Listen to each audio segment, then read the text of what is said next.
Alors se produit le dernier choc qui est, quand on dit César, c'est un cri haletant, où on sent que à tout moment, les Romains pouvaient perdre la partie. Par une espèce de miracle, ils ont pu colmater les brèches. Parce qu'au moment où on attaquait au corner, Vercingétorix a d'abord soutenu l'attaque du côté des fortifications de la plaine. Comme ça n'a pas marché, il a envoyé ses troupes par les préruptats, par les falaises qui, ici, existent vraiment. Les deux attaques, les deux contre-attaques gauloises allaient pouvoir se rejoindre.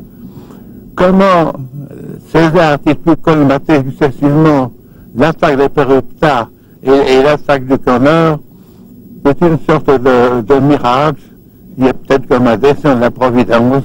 Enfin, toujours est-il que la victoire romaine, il s'en est fallu d'une cohorte ou d'un quart d'heure qu'elle ne fut la défaite romaine.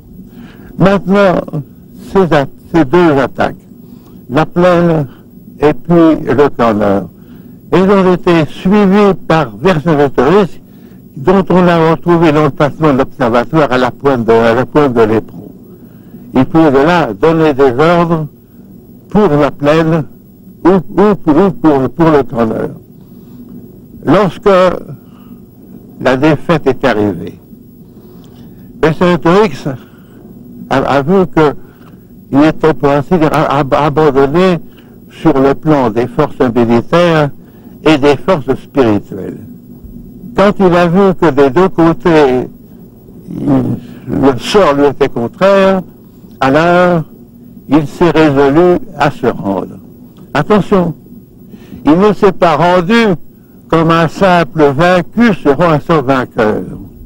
Il s'est rendu suivant le rite de la dévotion, c'est-à-dire qu'il acceptait de s'ouvrir aux dieux infernaux, lui, sa personne, pour sauver la vie de ses soldats. C'est un geste grandiose. Et alors là, nous avons devant nous la noblesse d'âme de Vercingétorix. D'ailleurs, Jean Baillet, qui lui a consacré des pages émouvantes, n'a pas hésité à dire qu'il fallait voir dans son martyre un saint de la patrie.